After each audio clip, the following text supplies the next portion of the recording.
Monsieur Anissé Georges Deleguélé, bonjour. Bonjour Armando. Votre réunion des opposants en France censurée par un communiqué qui remet en cause la nouvelle constitution. Le gouvernement voit derrière ce rassemblement et un plan de déstabilisation du pays. N'est-ce pas là encore une autre accusation grave portée contre vous en tant que chef de file de l'opposition? Le hasard a voulu que certains leaders du BRDC se retrouvent à Paris pour des raisons diverses, raisons de santé, raisons de famille. Et donc, j'ai juste créé des conditions pour que d'abord on se retrouve entre leaders du BRDC, puisqu'on s'est retrouvés ici pour partager le pain et le vin. Et puis en discutant, on s'est dit, tiens, mais il y a beaucoup de plateformes ici en France qui disent les mêmes choses que nous. Pourquoi ne pas les rencontrer? C'est comme ça qu'on a eu l'idée de cette réunion avec notamment les représentants du CRT, les représentants des 12 apôtres et certains partis comme celui de Hérénon ou de Yandoka. Donc, c'est juste rassembler tous ceux qui disent la même chose, chacun de son côté, et pour qu'on puisse parler d'une même voix. On n'a pas fait la réunion en secret. Nous avons décidé de publier un communiqué. Nous avons décidé de publier les photos. Mais pourquoi avez-vous tenu votre rencontre politique en France, tout en sachant que les partisans du gouvernement accusent toujours ce pays d'être derrière les mots de la République centrafricaine? Si on s'était rencontré au Japon, on aurait tenu au Japon. Il se trouve que les personnes dont je vous parle là habitent Paris. Et donc, ça n'a rien à voir avec le gouvernement centrafricain. Je pense que ceux qui s'occupent de l'Afrique ont découvert le communiqué en même temps que vous. Vous avez la photo de la salle de réunion. Nous n'avons rien fait qui soit en accord avec le gouvernement français. Nous nous sommes retrouvés par hasard ici. Nous avons voulu faire le point sur notre pays. Nous avons publié un communiqué qui a les mêmes termes que le communiqué il y a quelques semaines de l'URCA, le communiqué du BRDC, le communiqué de toutes ces plateformes ont dit les mêmes choses. Il n'y a rien de nouveau dans ce communiqué commun-là. Donc, il ne faut pas que le gouvernement fasse semblant de découvrir la roue. Les conséquences de votre rencontre en France commencent à tomber. Monsieur Fidel Guandika, conseiller spécial du président de la République, a sur sa page Facebook affirmé que le Parlement doit prendre ses responsabilités pour lever les immunités des 3 députés. Motif, haute trahison. Les 3 députés, c'est vous, c'est le député Ziguélé et le député Yandoka. Comment réagissez-vous à cette affaire? Il faut bien écouter ce monsieur qui se qualifie d'ailleurs d'homme d'État. Il est en train de dire que les députés qui ne sont pas d'accord avec la nouvelle constitution doivent voir leur immunité levée. Donc il nous donne raison, puisque nous disons que nous sommes désormais en dictature, où on ne doit pas tolérer une tête qui dépasse. Et donc tous ceux qui ne sont pas pour la pensée unique sont des ennemis de la nation. Il a parlé de levée d'immunité, mais je pense qu'il pensait à assassinat, parce que c'est ce qui se passe. Soit on va à Manjor tous les week-ends et respirer l'air qui rend complètement amorphe et soumis, soit on doit être détruit. Voilà maintenant ce qui ressort de cette nouvelle constitution. Le bloc républicain pour la défense de la constitution du 30 mars 2016 est-il encore utile pour la lutte politique en cours? Qu'est-ce que dit notre communiqué? Que nous ne reconnaissons pas la constitution du 30 août 2023.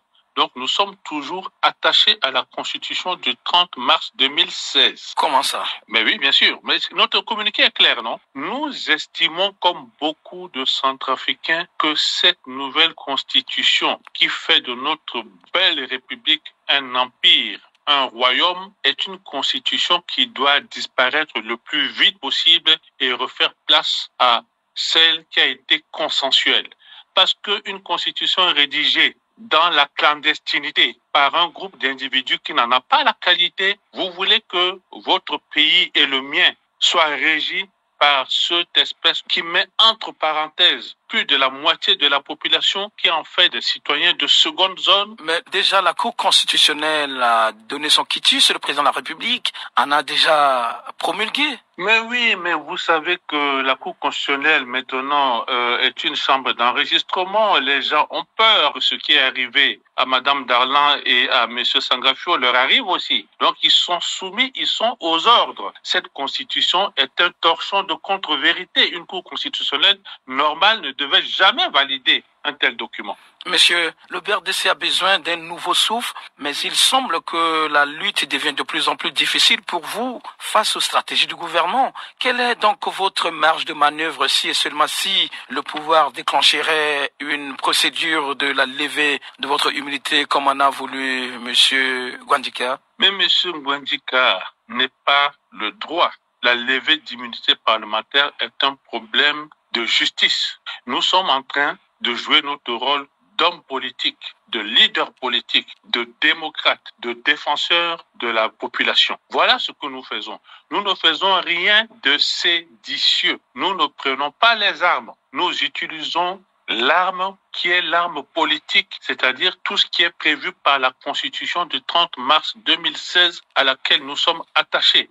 Nous ne faisons rien, mais absolument rien. Et moi, Dologele, ça fait 2016 que je le démontre. À chaque fois, on veut m'accuser. On a envoyé un voyou m'enregistrer. On a voulu lever mon immunité. On m'a accusé d'avoir signé un accord militaire avec l'ancien président. On ne fait que ça. Mais messieurs, je suis maladivement démocrate. Ce n'est pas les Gwandika et autres qui vont changer ça. Vous ne reconnaissez pas la nouvelle constitution et les institutions qui seront issues. Le chef de l'État, lui, appelle tout le peuple à se conformer à cette nouvelle loi fondamentale face à ce bras de fer. Est-ce que vous serez prêt, par exemple, pour dialoguer avec le régime? Sur quoi? Pour décrisper le climat politique actuel? Le climat politique n'est pas crispé du tout, Armando. Le climat politique est fait de personnes qui sont désormais sûres de leur éternité et d'autres leaders qui pensent que dans une république, il faut une respiration démocratique. Donc, il n'y a aucune crispation d'aucune nature. Si nous dialoguons, c'est sur la base de la Constitution reconnue par tous les Centrafricains, qui est celle du 30 mars 2016. Mais déjà, la page est tournée. Sur cette base, oui, mais la page est tournée pour un groupe d'individus, pas pour la majorité de la population. Ce n'est pas parce qu'on a décrété un taux de participation et décrété un taux de oui que c'est la population centrafricaine qui a adopté cette constitution. Mais ce n'est pas la constitution de la République centrafricaine. Par exemple, tenir un dialogue avec le régime pour décrisper le climat politique dans ce pays en proie encore à l'insécurité et à la tension des trésoreries, n'est-ce pas une bonne idée? J'insiste, le climat politique n'est pas crispé. Nous devons juste ensemble savoir qu'est-ce que nous voulons pour notre pays. Et nous ne pouvons pas aller dans un dialogue avec un langage de sourds. D'un côté, certains qui s'accrochent à un texte qu'ils appellent nouvelle constitution, et de l'autre, la grande masse qui pense qu'on doit continuer la République comme elle fonctionnait avant. Monsieur Dologele, merci. Merci bien.